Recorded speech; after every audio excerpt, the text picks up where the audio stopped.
terlibat antara siswa dengan siswa atau dengan melihat kebenaran yang ada, misalnya dengan wali murid, untuk dilakukan pengujian kebenaran yang mana yang lebih benar. Maka musyawarah untuk pengambilan keputusan itu harus sesuai dengan peraturan yang berlaku di dalam kesepakatan bersama. Untuk yang ini berarti ini Bu ya, apa namanya, semua permasalahan itu kita sinkronkan dengan peraturan-peraturan yang setelah kita ya. Peraturan yang sudah ada. Baik Bu, ini saya lanjutkan ya Bu ya. Untuk pertanyaan yang kedua, selama ini bagaimanakah Ibu menjalankan pengambilan keputusan di sekolah Ibu, terutama untuk kasus-kasus di mana ada dua kepentingan yang sama-sama benar ataupun sama-sama mengandung nilai kebajikan Ibu? Ya, memang untuk mengambil keputusan yang sama-sama benar itu dilema ya Pak ya, bagi seorang pemimpin seperti kita untuk menentukan mengambil keputusan yang mana keputusan itu yang paling benar dari permasalahan yang sama-sama benar. Tetapi saya tetap berpegang teguh pada peraturan yang ada ya, yang sudah disepakati bersama, kita bersama juga melihat dari benar dan benar itu kita ambil nilai-nilai yang baikkan dan bermanfaat dulu bagi orang banyak, untuk kita sebagai pendidik di sekolah ya, bagi orang tua kita ambil mana yang lebih baik ya. Jadi intinya apabila ada permasalahan yang sama-sama benar itu ya, itu berarti Ibu mengambil permasalahan itu yang diutamakan yang apa namanya, yang berkaitan dengan orang banyak ya, warga yang banyak ya, seperti itu ya. Apa namanya, tentunya tetap ada berkolaborasi Bu ya. Ya, kolaborasi dengan pihak sekolah, orang tua, wali murid, komite itu tetap. Ya, terima kasih Bu. Untuk ini pertanyaan yang ketiga Bu ya. Langkah-langkah atau prosedur seperti apa yang bisa Ibu lakukan selama ini? Ya, langkah-langkah yang pertama kita harus mengambil permasalahan yang ada dulu. Kita kaji datanya, fakta-faktanya yang ada dulu ya.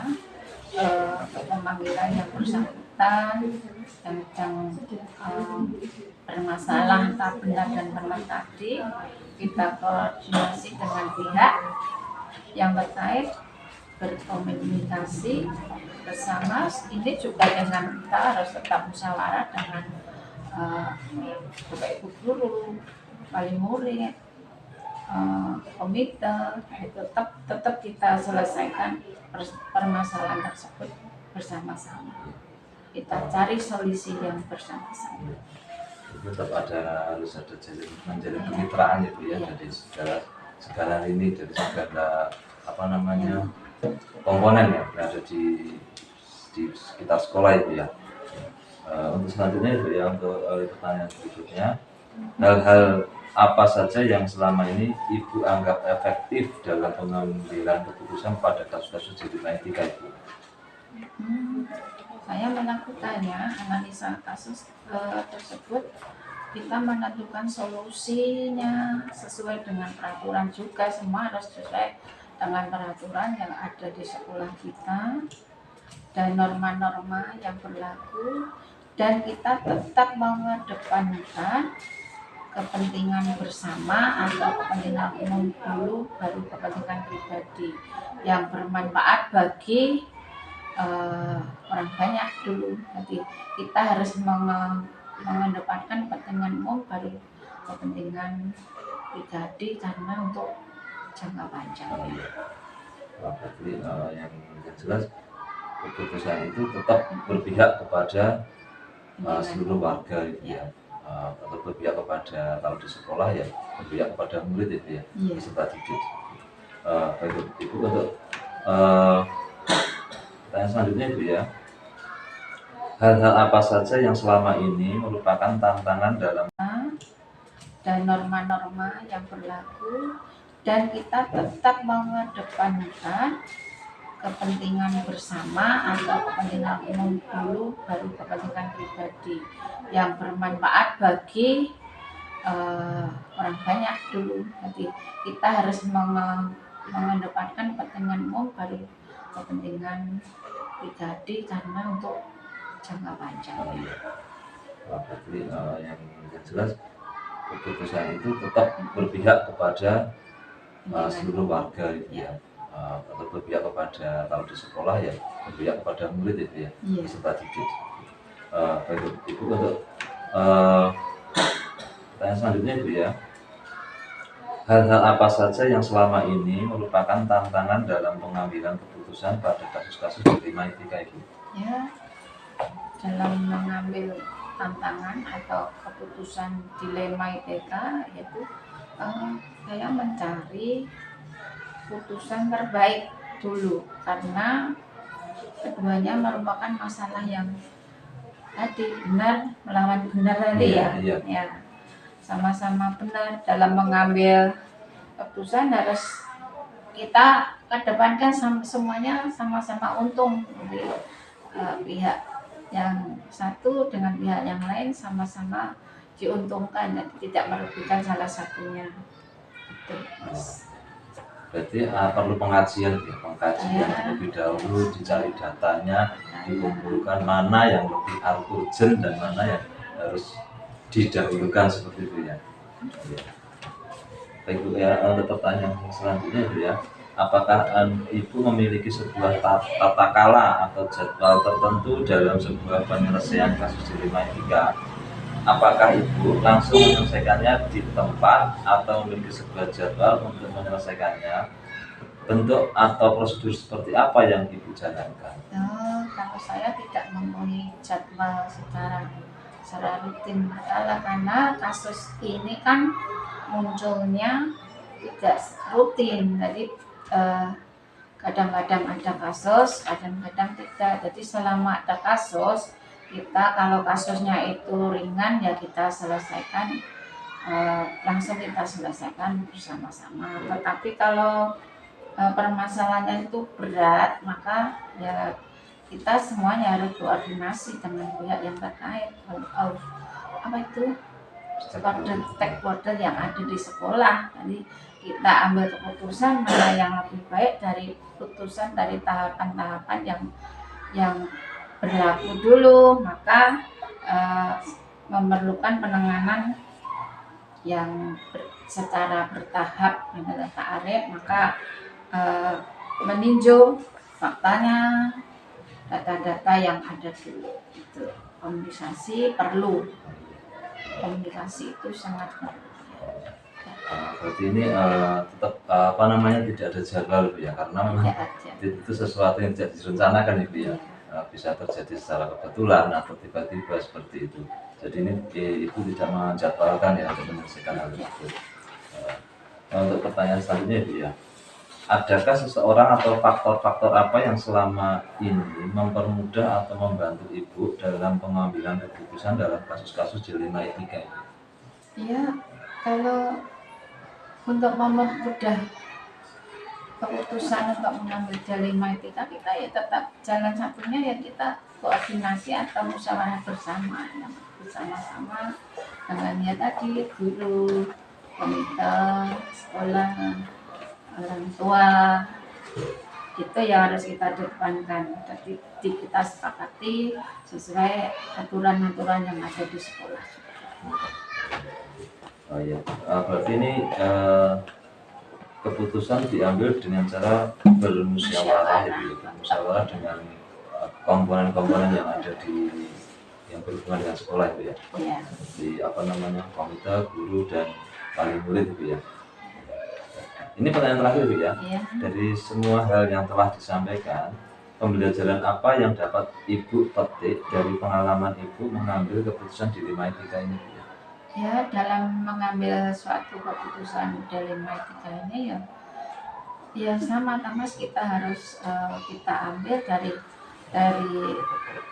keputusan pentingnya kita harus berkomunikasi dengan eh, wali murid, dengan guru, dengan komite, dengan eh, Bapak Ibu guru. Nah, kita berkoordinasi yang baik semua pihak untuk mengambil keputusan akhir.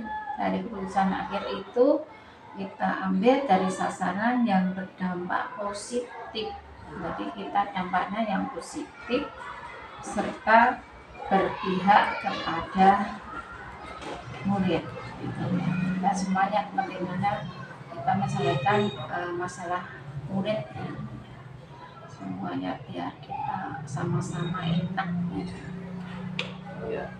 Jadi untuk kesimpulannya Ibu ya, dari pertanyaan dari nomor 1 hingga sekian tadi, intinya untuk menyelesaikan masalahnya bisa saya simpulkan menggunakan tahapan, yaitu komunikasi, kerjasama, kolaborasi, dan mungkin musyawarah Ibu ya, dengan komponen-komponen dan stakeholder yang ada di sekolah seperti itu Bu ya, untuk mengambil keputusan yang positif ya. Nah, tentunya berpihak kepada peserta didik. Baik Ibu, terima kasih atas waktunya dan kesempatannya. Ini alhamdulillah saya sekarang mendapat banyak pengetahuan dari Ibu tentang bagaimana cara pengambilan keputusan sebagai seorang pemimpin Ibu. Terima kasih juga, sama-sama. Ini Bu, saya mohon izin undur diri dulu. Assalamualaikum warahmatullahi wabarakatuh.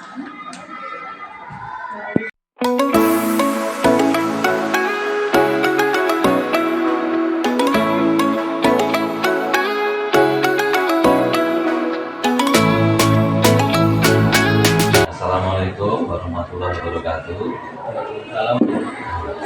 Kami hormati Bapak Hakim selaku Kepala Sekolah SD nomor 1 Karangrejo. Mohon izin Bapak, di sini saya mau melakukan wawancara. Apakah ada waktu? Ada Pak Arif. Iya, terima kasih Bapak. Di sini saya ingin mewawancari Bapak sebagai Kepala Sekolah terkait pengambilan keputusan di SDN 01 Karangrejo ini. Sebagai ini wawancaranya sebagai tugas calon guru penggerak Bapak untuk menyelesaikan modul 3.1. Oke Bapak, bisa dimulai lagi Bapak ya? Ya. Pertanyaan pertama yaitu, selama ini bagaimana Bapak dapat mengidentifikasi kasus-kasus yang merupakan dilema etika atau bersukan moral?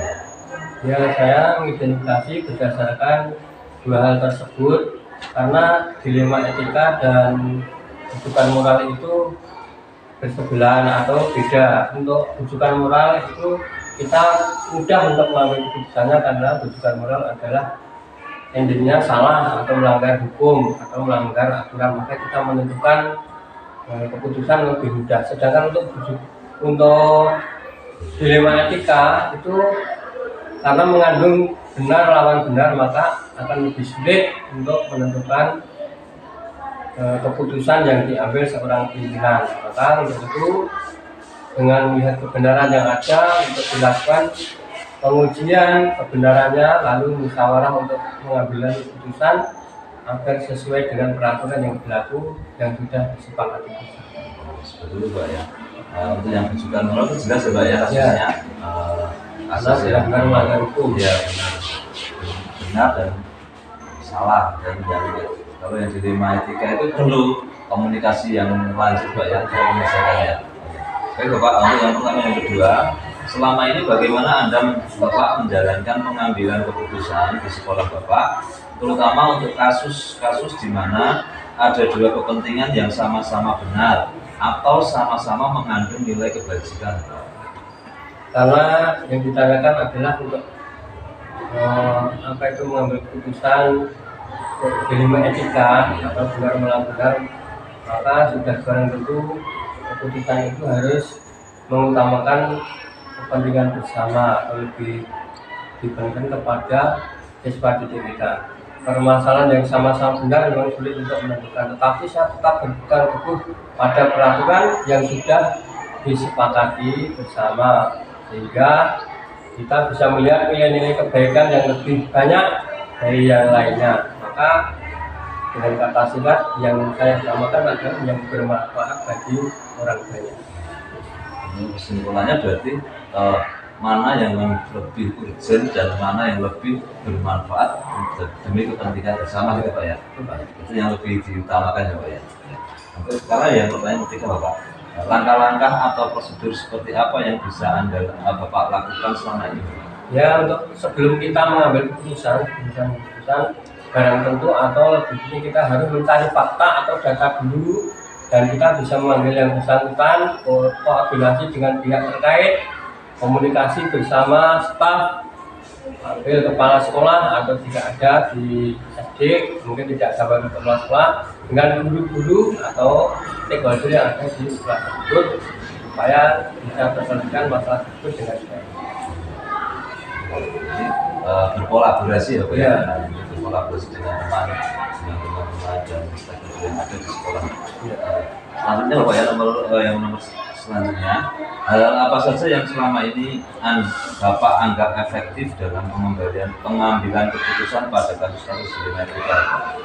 Ya, saya melakukan analisa kasus kemudian menentukan solusinya sesuai dengan peraturan dan norma yang berlaku, dan mengedepankan kepentingan umum bermanfaat bagi banyak orang dan dalam waktu jangka panjang.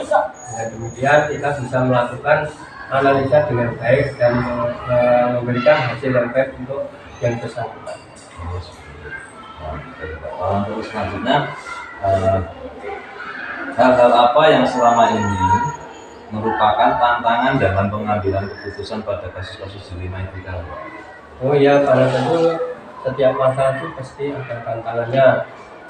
Tantangan saya dalam mengambil keputusan adalah mencari keputusan terbaik untuk kasus tersebut, karena keduanya merupakan masalah yang sama-sama benar, maka harus mengambil keputusan dengan hati-hati, dan mengambil keputusan harus menentukan kedua belah pihak dan tidak merugikan salah satunya, karena merugikan B atau siswa. Semua keputusan itu berhubungan dengan tidak merugikan salah satu pihak. Intinya itu Pak ya, sama-sama diuntungkan, sama-sama berjalan dengan baik seperti itu Pak ya. Baik Bapak, untuk yang pertanyaan selanjutnya yaitu, apakah Bapak memiliki sebuah tata kala atau jadwal tertentu dalam sebuah penyelesaian kasus dilematika? Apakah Bapak langsung menyelesaikannya di tempat atau memiliki sebuah jadwal untuk menyelesaikannya? Bentuk atau prosedur seperti apa yang Bapak jalankan? Untuk kasus-kasus seperti dilematika, kebutuhan moral itu saya tidak membuat rancangan, tidak membuat jadwal untuk penyelesaiannya. Begitu ada masalah itu muncul, maka saya segera mungkin untuk menyelesaikannya agar tidak terlalu berlarut-larut. Dengan demikian kita bisa berkoordinasi dengan berbagai pihak dan kita bisa mengambil data, fakta untuk segera mungkin menyelesaikan permasalahan tersebut. Jadi secara kesimpulan, saya tidak membuat jadwal untuk penyelesaian masalah itu karena munculnya juga kadang sewaktu-waktu. Ya, memang permasalahan tidak bisa kita rencanakan ya Pak ya. Bisa muncul suatu saat. Ya Pak, ini untuk menyelesaikannya Bapak berarti tidak membuat jadwal ya? Tidak. Sekalian ada tantangan dalam pengambilan keputusan pada kasus-kasus dilematika. Oh iya, karena tentu setiap masalah itu pasti ada tantangannya. Tantangan saya dalam mengambil keputusan adalah mencari keputusan terbaik untuk kasus tersebut, karena keduanya merupakan masalah yang sama-sama benar, maka harus mengambil keputusan dengan hati-hati, dan mengambil keputusan harus menentukan kedua belah pihak dan tidak merugikan salah satunya, karena merugikan B atau siswa. Semua keputusan itu berhubungan dengan tidak merugikan salah satu pihak. Intinya itu Pak ya, sama-sama diuntungkan, sama-sama berjalan dengan baik seperti itu Pak ya. Baik Bapak, untuk yang pertanyaan selanjutnya yaitu, apakah Bapak memiliki sebuah tata kala atau jadwal tertentu dalam sebuah penyelesaian kasus dilematika? apakah Bapak langsung menyelesaikannya di tempat atau memiliki sebuah jadwal untuk menyelesaikannya, bentuk atau prosedur seperti apa yang Bapak jalankan? Untuk kasus-kasus seperti dilema etika, pendidikan moral itu saya tidak membuat rancangan, tidak membuat jadwal untuk penyelesaiannya. Begitu ada masalah itu muncul, maka saya segera mungkin untuk menyelesaikannya agar tidak terlalu berlarut-larut. Dengan demikian, kita bisa berkoordinasi dengan berbagai pihak dan kita bisa mengambil data, fakta untuk segera mungkin menyelesaikan permasalahan tersebut. Jadi secara kesimpulan, saya tidak membuat jadwal untuk penyelesaian masalah itu karena munculnya juga kadang sewaktu-waktu. Ya, memang permasalahan tidak bisa kita rencanakan ya Pak ya. Bisa muncul suatu saat.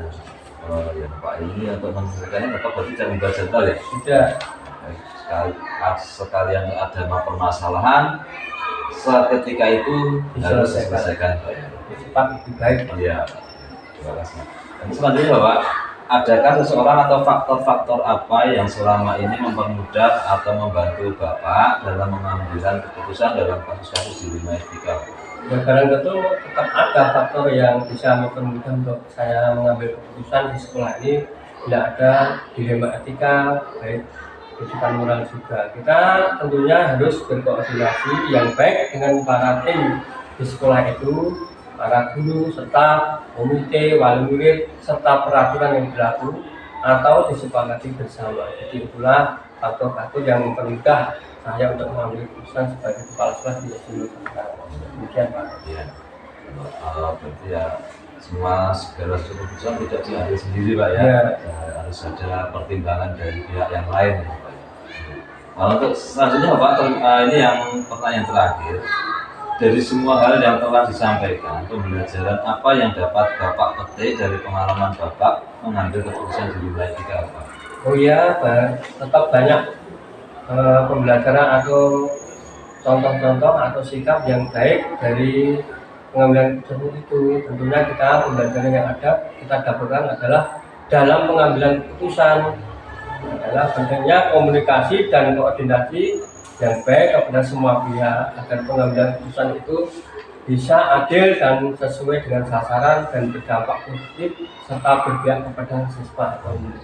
Itu Pak. Jadi ini dari kesimpulan pertanyaan-pertanyaan dari nomor 1 sampai 8 berarti segala sesuatu permasalahan itu tidak bisa diselesaikan dengan cara sendiri Pak ya? Ya, kita harus berkoordinasi dengan segala aspek atau yang ada stakeholder di sekolah. Iya. Hubungannya dengan kolaborasi dengan teman-teman atau stakeholder yang ada. Baik Bapak, terima kasih atas waktunya dan kesempatannya. Alhamdulillah Bapak, saya sekarang mendapatkan banyak pengetahuan baru tentang bagaimana cara pengambilan keputusan sebagai pemimpin Bapak. Kalau begitu saya mohon izin Bapak untuk undur diri. Assalamualaikum warahmatullahi wabarakatuh. Waalaikumsalam.